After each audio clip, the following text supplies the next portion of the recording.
Segunda carta a Timóteo 3.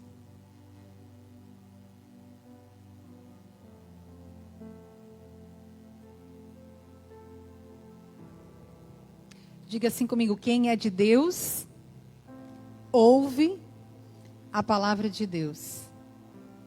Amém? Todos acharam? 2 Timóteo 3, a partir do versículo 1. Diz assim: saiba disto, nos últimos dias, diga últimos dias, sobrevirão tempos terríveis.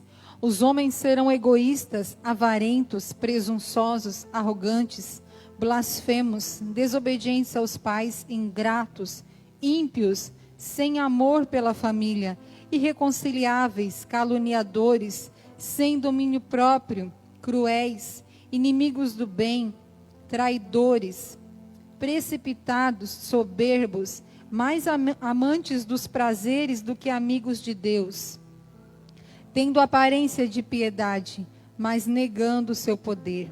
Afasta-se desses também. Senhor, quero concordar, Senhor, com a oração, Senhor, aqui, Deus, feito pelos teus filhos. Deus, e clamar a ação poderosa do teu Espírito Santo, Senhor. Na medida, Senhor, que eu for falando aquilo que o Senhor ministrou ao meu coração. Deus, que os corações dos teus filhos, Senhor, possam absorver, Senhor, a tua palavra, a verdade do Senhor, Pai.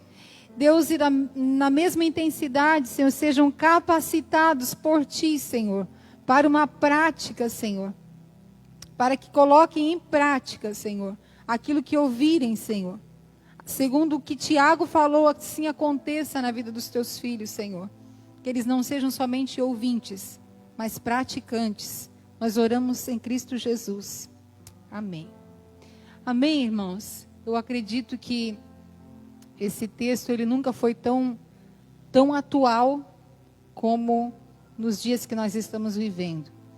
E no final do ano, para o início do ano, Deus falou ao meu coração para que eu lesse o livro de Daniel novamente. Eu já tinha lido algumas vezes, mas Deus falou comigo claramente que eu deveria ler novamente o livro de Daniel. E a gente estava na jornada bíblica, então no começo ali eu estava lendo Gênesis e Daniel. E Deus falou assim, que eu deveria ler o livro de Daniel para que fosse ativado em mim a voz profética que o Senhor tinha colocado sobre a minha vida. Então eu fiquei atentando nas partes proféticas daquele livro, porque ele é um livro histórico, mas ele é muito profético. Daniel, se você comparar, você vai ver muitas coisas com o livro de Apocalipse. Ele tem muitas passagens ali que tem concordância bíblica. E eu li esses 12 capítulos e quero ler novamente, porque tem muitas coisas que o Senhor tem aguçado o meu coração. Quero reler, quero começar ele novamente agora nos próximos dias. Mas você vai perceber que a vida de Daniel é um exemplo na sua geração. Ele foi um homem considerado sábio, um homem considerado de um espírito excelente pelos ímpios. Não era somente os judeus que consideravam isso, mas ímpios viram em Daniel que ele era um homem de um espírito excelente, ao ponto de que reis, autoridades chamavam ele para que ele pudesse estar ali interpretando os sonhos de reis, dando os desígnios, né, dando as diretivas que o Senhor falava através de sonhos. Ele vinha para interpretar de tal forma, amados, que ele chegou a interpretar sonhos que o rei nem contou. Você interpretar um sonho que a pessoa te conta já é algo tremendo, que a glória toda do Senhor. Mas quando essa pessoa ainda ela é capacitada por Deus para interpretar um sonho que não foi contado, aí você vê que realmente só pode ser uma ação poderosa do Senhor. E isso aconteceu na vida de Daniel. Me chamou muito a atenção as posturas de Daniel. De ser um homem incorruptível, no meio de um povo perverso e cheio de manipulação, cheio de situações ali, para que ele pudesse ser seduzido pelo povo babilônico, mas ele se manteve fiel. Mesmo em meio à perseguição, mesmo em meio à cova de leões, mesmo em meio a tantas situações adversas, sendo impedido de orar, impedido de ver a sua fé, ele não negou o nome do Senhor. Então ele é uma referência para nós e E eu fui muito impactada, novamente, lendo. Mas o que sinalizou profundamente para mim, para esse momento, é que esse livro ele fala muito sobre os tempos do fim. E você vai observando que muitas coisas ali, elas têm concordância com esse texto que eu acabei de ler e com tantas coisas que nós temos visto nesses dias. Então, eu queria que a gente discernisse essa palavra que diz últimos dias. Eu vou ler alguns textos aqui, se você quiser acompanhar comigo, para que a gente entenda o que o Senhor quis dizer quando Ele dizia o tempo do fim, os últimos dias, os tempos do fim. Mateus 24, versículo 5.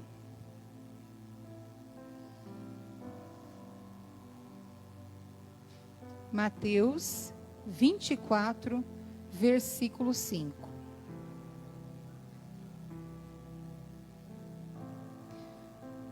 Porque muitos virão em meu nome dizendo eu sou o Cristo, e enganarão a muitos. E ouvireis de guerras e de rumores de guerras. Olhai e não vos assusteis, porque é mister, ou seja, é necessário que isso tudo aconteça, mas ainda não é o fim. Porquanto se levantará nação contra nação, reino contra reino, haverá fomes, pestes e terremotos em vários lugares, mas todas essas coisas são o princípio das dores. Então vos hão de entregar para serdes atormentados, e matar-vos-ão, e sereis odiados de todas as nações, por causa do meu nome. Nesse tempo muitos serão escandalizados, e trair-se-ão uns aos outros, e uns aos outros se odiarão, e surgirão muitos falsos profetas, e enganarão a muitos, e por se multiplicar a iniquidade, o amor de muitos se esfriará. Misericórdia, Deus. Mas aquele que perseverar até o fim, esse será salvo. E este evangelho será pregado em todo o mundo, e em testemunho a todas as nações. Então virá o fim. Agora nós vamos lá para 2 Pedro, capítulo 3. Segunda carta de Pedro, capítulo 3.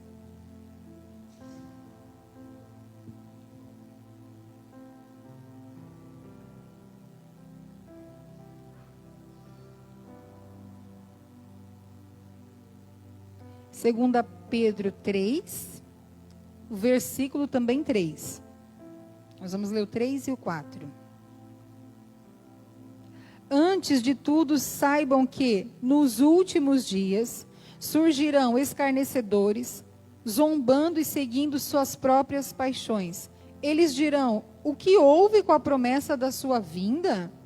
Desde que os antepassados morreram, tudo continua como desde o princípio da criação.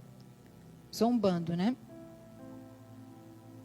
Então, a palavra de Deus, nesses textos que eu mencionei, desde o início da carta de Timóteo, o Evangelho segundo escreveu Mateus, e aqui a segunda carta de Pedro, ele, discernindo tudo, o Senhor, através desses irmãos, ele dá o retrato dos sinais do princípio, do fim, e depois dos últimos dias e do fim.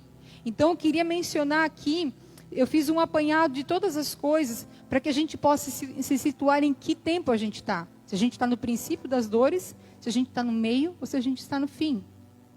Então, ali falou sobre guerras, fome, pestes, desastres naturais, falsos profetas. Alguns abandonarão a fé, alguns cristãos morreriam pelo Evangelho, homens escarnecedores, homens cruéis, egoístas, avarentos, presunçosos, arrogantes, homens blasfêmios e desobedientes aos pais e ingratos, homens ímpios, sem amor pela família, irreconciliáveis, caluniadores, sem domínio próprio, inimigos do bem, traidores, precipitados, soberbos, mais amantes dos prazeres do que amigos de Deus, homens enganadores. Então, pelos textos ali, esse apanhado de situações e circunstâncias e caráter, né, explícito, o mau caráter dos homens, a gente percebe que dia após dia, amados, isso a gente já tem visto. Amém? Lá em Mateus, quando o Senhor disse que seria o princípio das dores, falava sobre guerras, sobre peste, sobre fome, sobre falsos profetas, sobre enganadores, sobre escarnecedores. Isso a gente já tem visto. Depois, o outro texto que eu li falava sobre o caráter, o mau caráter dos homens, lá em 2 Timóteo. E também aqui em Pedro falava sobre toda essa sorte de maldade, e juntando todo esse apanhado, queridos. Este tempo que nós estamos vivendo é o tempo dos fins. São os últimos dias. É o tempo da igreja se preparar verdadeiramente para a volta de Cristo Jesus. Porque, olha comigo, guerras civis nós já temos visto. Nós temos visto fome assolando nações inteiras. Basta você hoje abrir a internet, você vai ver em lugares, não precisa ir muito longe. Não precisa ser muito longe. Mas aqui mesmo no Brasil, se você entrar em qualquer site que fale sobre reportagens a esse respeito, você vai ficar horrorizado com as pessoas, quantidade de pessoas que têm sido assoladas pela fome, pela seca, porque não tem o recurso natural da água, não chega na sua casa. Então isso já tem acontecido. Pragas e pestes a gente vê aparecendo toda hora. O coronavírus, ele tem sido essa do momento, mas se você fizer um apanhado daqui para trás, você vai ver muita coisa, muitas pestes. E nesse último ano, inclusive, porque a Bíblia diz que os últimos dias eles seriam abreviados, e se você parar para pensar, você vai observar isso em todas essas esferas. Porque nesse último ano, quantas pestes apareceram? Quantas coisas, juntando com o coronavírus, quantas coisas, né? Até as mutações e tantas coisas das pestes que o Senhor já tinha falado. Os desastres naturais, terremoto, tsunami, enchente, inundação, furacões, coisas terríveis, amados, que a gente contemplou que nações inteiras nunca mais foram as mesmas depois que passaram por essas situações. Cristãos sendo decapitados porque estão pregando o evangelho. A notícia, ela chega a todo momento. Se você entrar no site chamado Portas Abertas, que ele é um site que fala sobre a igreja perseguida, você vai ver em todo o tempo lá. Você vai ver em todo o tempo homens e mulheres que estão sendo perseguidos e morrendo, e estão ali constantemente sabendo que a qualquer momento a vida deles pode ser tirada, mas eles não estão negando o nome de Jesus. Mas isso tem acontecido. O retrato, querido, da maldade no coração do homem: filho matando mãe, esposo matando a esposa na frente dos filhos. Tudo coisa agora, recente. Pais matando filhos, jogando filhos pela janela. Pais encarcerando crianças num barril. Isso era uma coisa que a gente via no seriado, na televisão. Quando eu vi aquela reportagem, eu lembrei que isso era uma coisa que a gente via lá do Chaves, e era engraçado, mas o Chaves era um menino que morava dentro de um barril. E um casal teve essa ideia sórdida do inferno de botar uma criança ali, encarcerar uma criança. Deixar a criança nua, sem comida, sem nenhuma assistência. Mas olha a pureza do coração de uma criança.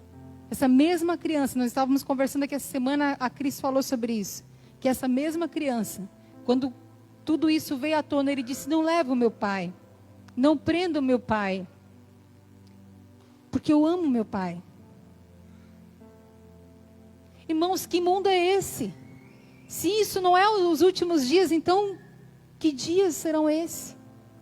A palavra de Deus diz que seriam dias como o de Noé. Se você continuar o texto que eu li lá em Mateus 24, onde todos estariam comendo e bebendo, se casando, dando-se casamento, ou seja, o curso natural da vida está acontecendo para aqueles que não têm os olhos fixos na vinda de Jesus. Mas aqueles que são lavados, redimidos pelo sangue de Jesus, como já foi falado aqui nessa noite, Os nossos olhos precisam estar fixos, que esses são os sinais, queridos, de que Cristo está às portas. E que nós não podemos nos conformar com esse mundo. Ao ponto de dizer assim, isso aí acontece a toda hora. Mas isso são, como disse o texto aqui de Timóteo, são tempos terríveis, tempos trabalhosos, que entristece o coração de Deus e deve entristecer também o nosso, queridos. O versículo 12 de Mateus 24 diz assim: e por se multiplicar a iniquidade, o amor de muitos se esfriará. Quando eu vi aquela reportagem do menino, foi esse texto que veio no meu coração. A maldade se multiplicou de tal forma que um pai não tem um amor por um filho ao ponto de colocar o filho ali dentro como pior que um animal. Porque quando eu pensava sobre isso, eu pensei assim, meu Deus, a humanidade está pior que os animais.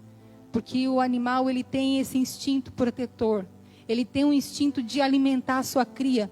Quando nasce ali um cachorrinho, a mamãe ali, a cadelinha fica ali. Ela amamenta os filhotinhos, ela não sai de perto. Quando a galinha está chocando ali, ela não sai de perto. Tem esse instinto, não é sentimento, é irracional, mas é mais racional do que a humanidade de hoje. Que consegue abandonar esse menininho ali que eu mencionei. Ele foi abandonado pela mãe, estava sendo criado pela madrasta e pelo pai. Se é que pode-se dizer que isso é um tipo de criação. Eu não estou julgando eles, queridos, mas eu precisava mencionar esse fato, porque é tão chocante, é tão gritante, que o que Deus falou no meu coração é que essas notícias estão chocando tanto a nós, e o Senhor está permitindo isso chegar tão a público, porque o Senhor quer uma contrapartida da igreja. E o que o Senhor falou no meu coração, que eu até compartilhei aqui com as irmãs essa semana, é o que a igreja tem feito para chocar o mundo. Será que no mesmo valor, queridos, que nós temos sido chocados com essas notícias, a igreja está chocando o mundo? Será que dessa mesma forma que uma notícia dessa nos sacode, a igreja tem feito alguma coisa, algum barulho que tem sacudido ao mundo de dizer, meu Deus, a igreja de Cristo, que é isso? O que está acontecendo com a igreja? Da mesma forma que essa maldade no coração do homem sem Cristo tem chegado aos nossos ouvidos, aos nossos olhos, queridos. Será que dessa mesma forma nós temos impactado lá fora? E tem chegado lá esse grito da igreja nos ouvidos dos homens? Eles têm contemplado as nossas ações e têm tentado entender o porquê. Da mesma forma que a gente fala, por que um homem faz isso? Por que um pai faz isso? Em contrapartida, será que tem chegado lá fora? Por que uma igreja faz isso? Por que uma igreja ama dessa forma? Por que a igreja está fazendo dessa forma? Está estendendo a mão? Por que a igreja é assim? Por que a igreja se comporta assim? Por que a igreja tem bondade ainda no seu coração em meio a tempos tão difíceis?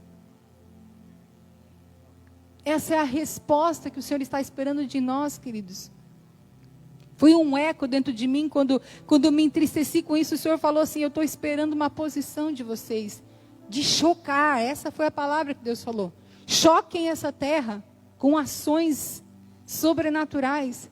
Eu quero dar um testemunho, queridos, para vocês verem como esse tempo, da mesma forma que a maldade vai aumentar, mas o nosso Deus, ele não é vencido pelo mal.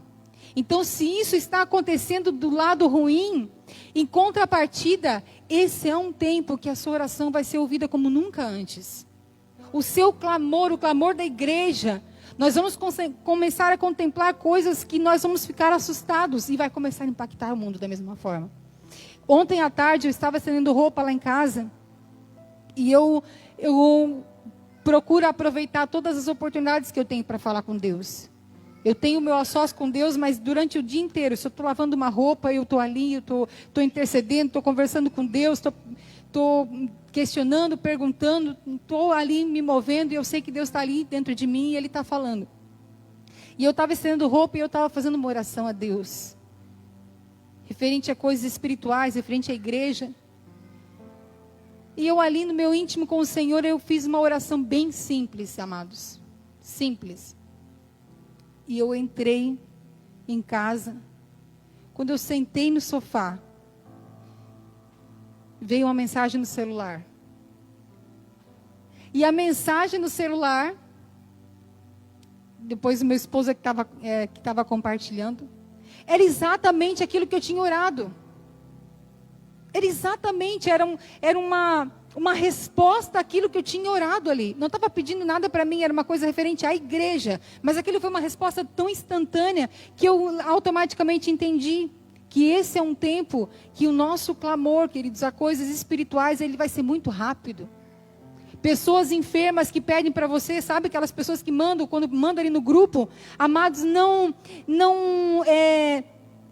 torne pequeno esse poder que há em nós, porque Deus falou isso no meu coração, que às vezes a gente acha que tem que ser uma coisa muito grande, mas se você naquele momento ali você orar, eu acredito, pastora Silvana, na cura daquele menino, eu acredito, eu tenho orado para aquele menino, eu creio na cura do Teodoro, eu creio naquela família toda para Jesus, porque foi muito forte aquilo que aconteceu, amados. Deus mostrou assim para mim que é um tempo que o Senhor vai fazer rápido as coisas, para que o mundo seja chocado.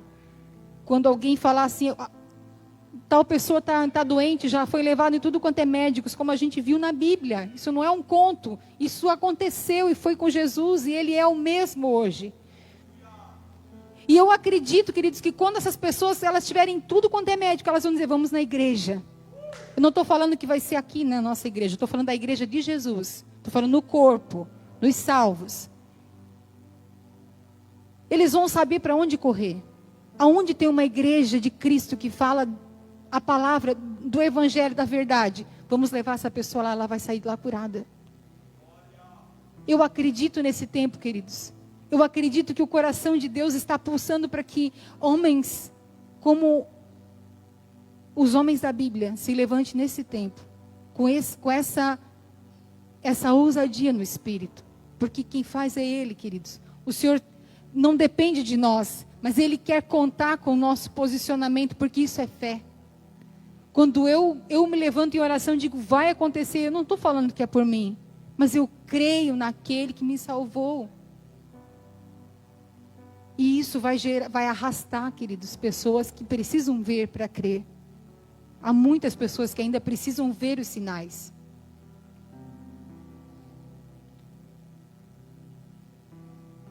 Nós, a igreja de Jesus, temos impactado o mundo com as nossas atitudes?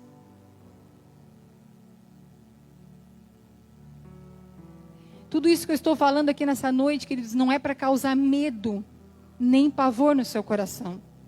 Não foi essa motivação que Deus me deu essa palavra. Mas Deus me deu uma frase para que fique muito claro no seu coração por que eu estou falando sobre os últimos dias. Por que eu estou falando sobre a vinda de Cristo. Que ela é certa. O Senhor disse assim, que o Senhor quer nos esclarecer a realidade para nos trazer novamente a uma responsabilidade. Há muitos cristãos dormindo nesse tempo, queridos. E o Senhor quer nos esclarecer acerca da realidade, de tudo aquilo que Ele falou, que seria o princípio das dores, dos últimos dias, do fim dos tempos, até que Ele voltasse. E Ele dá um retrato da posição dos seus filhos, da posição dos homens e das mulheres de Deus. Então essa noite, queridos, é uma noite para te esclarecer no seu entendimento, automaticamente trazer você novamente a sua responsabilidade enquanto filho e filha de Deus. É uma responsabilidade individual que vai impactar no coletivo. A minha responsabilidade individual, ela vai impactar no coletivo. A começar por nós e lá fora. Mas se eu só trouxesse as informações aqui, queridos, e não trouxesse as diretivas que Deus deseja para nós nesse tempo, seria só uma informação e um esclarecimento. Mas Deus quer nos responsabilizar. Então eu queria que nós abríssemos novamente 2 Timóteo 3, para que a gente venha saber responder pela Bíblia, como viver nos tempos do fim.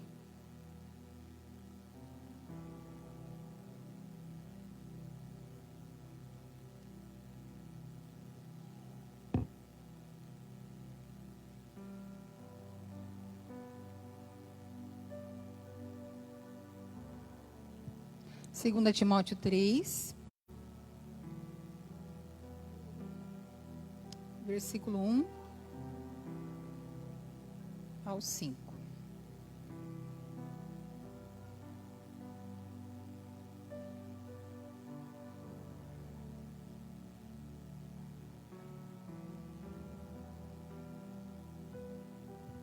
Sabe, porém, isto, que nos últimos dias sobrevirão tempos terríveis, trabalhosos, porque haverá homens amantes de si mesmos, avarentos, presunçosos, soberbos, blasfemos, desobedientes aos pais e mães, ingratos, profanos, sem afeto natural, irreconciliáveis, caluniadores, intemperantes, cruéis, sem amor para com os outros, traidores, obstinados, orgulhosos, mais amantes dos deleites do que amigos de Deus, tendo aparência de piedade, mas negando a eficácia dela. Destes, afasta-te.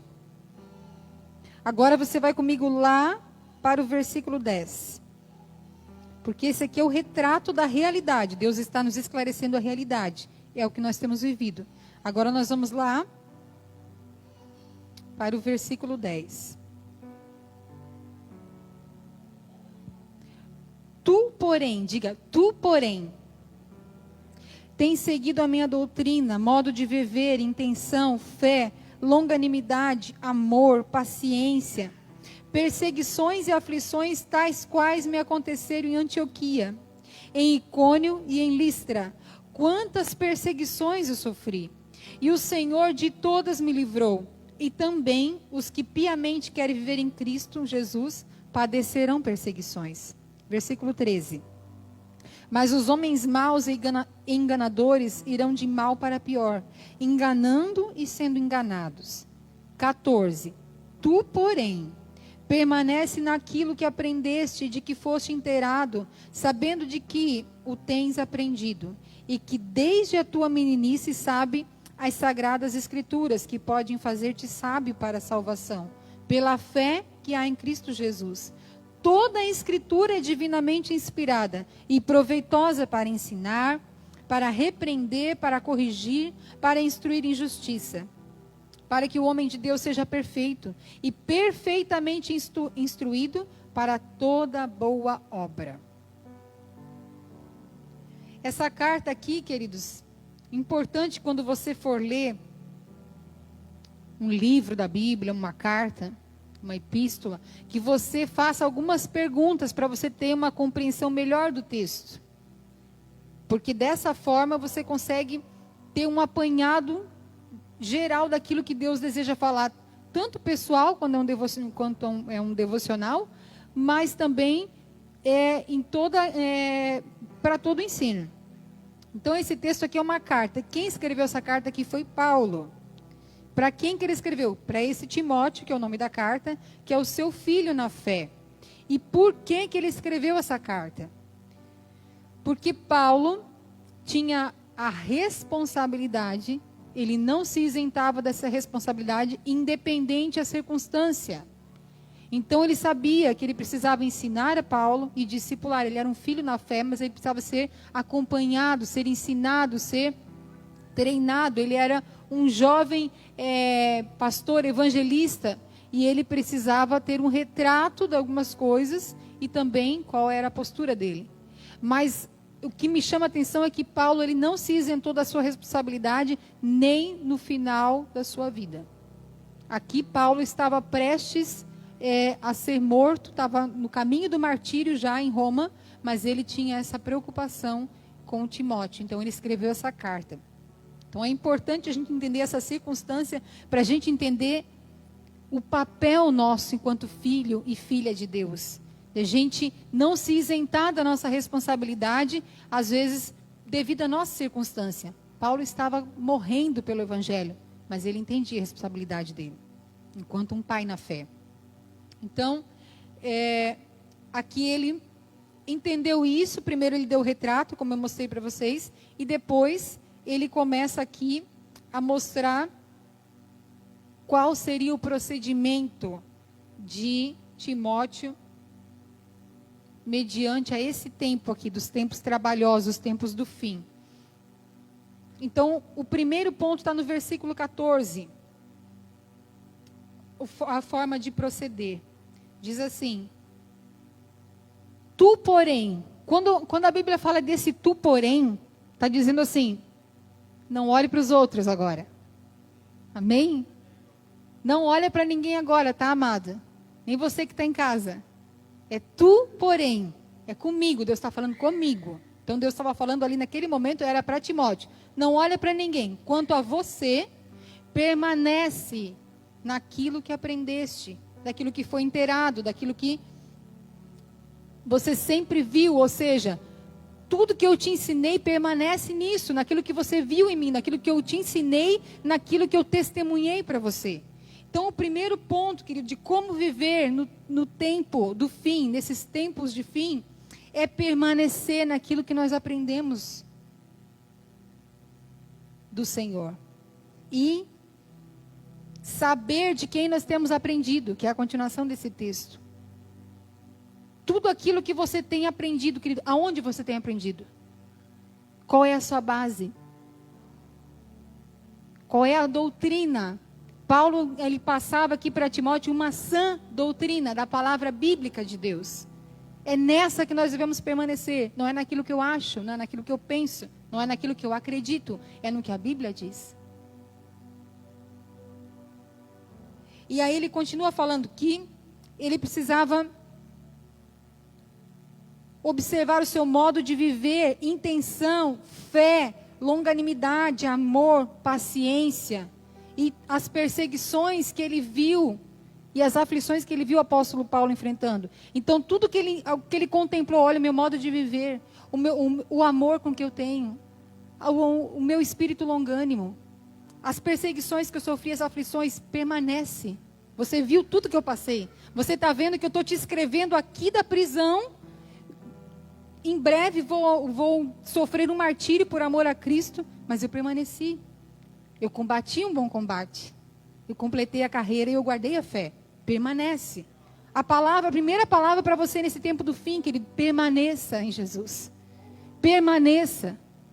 Ao longo da palavra de Deus, a gente vê homens e mulheres sendo levantados pelo Senhor, mas aqueles que são contados lá na frente como os heróis da fé, são aqueles que permaneceram em Deus. São muitos desafios, mas se você entender que você tem alguém por você, alguém em você, você vai conseguir permanecer. Porque aquele que está em nós é maior do que aquele que está no mundo. O versículo 14 diz assim: desde a tua meninice, sabe as sagradas escrituras, que podem fazer-te sábio para a salvação pela fé que há em Cristo Jesus. O segundo conselho que o apóstolo Paulo dá aqui, a segunda diretiva do Senhor, para viver nesse tempo do fim, é ensinar a próxima geração. Porque aqui diz que ele sabia desde a meninice, ou seja, alguém gastou um tempo com ele desde que ele era criança. Eu queria falar com pais e mães aqui, porque eu comecei aqui nessa noite falando sobre pais e mães com um coração fechado para o Senhor. Mas nessa noite aqui eu tenho pais e mães com o coração aberto para o Senhor. Amém? Então é com você que eu quero falar, pai e mãe, não se isente da sua responsabilidade de ensinar o seu filho no caminho, de gastar um tempo com ele, de se preocupar se ele está lendo as escrituras sagradas. O meu filho ainda não sabe ler, então leia para ele. O meu filho está aprendendo a ler, compre uma Bíblia, ensine, gaste tempo, tome a lição, pergunte. O meu filho já é um adolescente, acompanhe agora. Filho, que livro que você está lendo, que Deus está te falando? Ele é um adulto, pergunte, incentive. Não se isente da sua responsabilidade. O Ministério da Infância está voltando e é tremendo, mas não mensure a fé do seu filho somente no culto da infância no domingo. É muito pouco diante do quadro que nós estamos vendo, que foi pintado, que é o retrato dessa realidade cruel. E os nossos filhos não podem ser tragados pelo inimigo. É nossa responsabilidade. Nesse mesmo tempo que o Senhor falou comigo sobre Daniel, um dia eu estava lendo em casa e veio uma urgência, um senso de urgência no meu coração. Porque nós encomendamos uma Bíblia lá em casa para cada uma Bíblia de estudo, porque a gente vai riscando, né? A minha já não tem nem onde riscar mais, tem umas folhinhas que já está até meio rasgadinha. E nós encomendamos uma Bíblia para cada um. E E eu estava aguardando essa Bíblia chegar para que também pudesse investir na vida da Vitória, para ela estar lendo ali do começo ao fim. Mas naquele dia que eu estava lendo o livro de Daniel, veio uma urgência, amados, tão grande dentro do meu coração, que eu falei, eu preciso fazer isso hoje. É agora. E eu sentei com ela e eu falei para ela, filha, você vai começar a ler a Bíblia. E ela falou, mas a minha Bíblia não chegou ainda. Eu falei, a mãe vai te dar uma Bíblia que a mãe tem aqui, você vai ler. Eu peguei uma Bíblia que a gente tem lá, que é a linguagem de hoje, uma linguagem mais contemporânea. Comprei canetinha, marca-texto e dei para ela. Ela começou a ler Gênesis. Amados, quando ela chegou na parte de Caim e Abel, ela falou que ela não queria ler. Porque ela falou assim, ele mata o irmão dele, eu não quero ler essa parte. Eu falei, filha, é importante. Isso aqui é uma coisa que aconteceu para a gente entender como que é o coração das pessoas quando elas não obedecem ao Papai do Céu. Você precisa saber. E ela leu. Mas quando eu vi ela lendo ali, tendo essa dificuldade de alguns textos, né, ler, porque tem algumas coisas que acontecem que é meio difícil a compreensão, eu orei ao Senhor se eu estava sendo legalista, de impor isso para ela. E Deus falou no meu coração, não, você não está sendo legalista.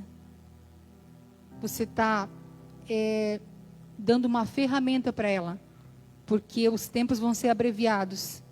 E nesse tempo agora as crianças elas estão com uma facilidade muito grande de absorver as informações. Você pode dar um celular na mão de uma criança, ela sabe mexer em tudo. Você dá um videogame, a criança, a tecnologia, ela pega muito rápido. Em contrapartida com a palavra de Deus também vai ser. Então eu entendi que não era uma coisa ruim, era uma coisa boa. Estou dando amor para ela, porque a palavra de Deus é amor, é vida. Mas eu senti essa urgência com as crianças, queridos. E às vezes a gente, não, mas são só crianças. Aconteceu algo, né? Acontece algum fato, mas é só criança. É por causa desse tipo de pensamento, queridos, que a gente vê um filho de 20 anos matar a mãe. E colocar a mãe lá num banheiro lá trancado e consegue beber com os amigos. Virar à noite e a mãe morta lá. Porque alguém achou que era só uma criança e não investiu na infância dele. Invista na infância dos seus filhos. Não deixe o inimigo investir. Invista você. Gaste tempo. Gaste o seu tempo. Não é uma perda de tempo. É um investimento. É um investimento. A gente fala de uma igreja evangelística, de evangelizar as nações, e eu tenho meu coração incendiado por isso. Mas eu acredito que se não começar na nossa casa, queridos, nós vamos contemplar multidão sendo salvas e os nossos não vão estar sendo alimentados. Você já pensou você comprar a comida para dar para todo mundo e na sua casa não ter alimento para os seus filhos? É inconcebível. E a palavra de Deus é alimento espiritual. Nós não podemos nos isentar dessa responsabilidade que é nossa.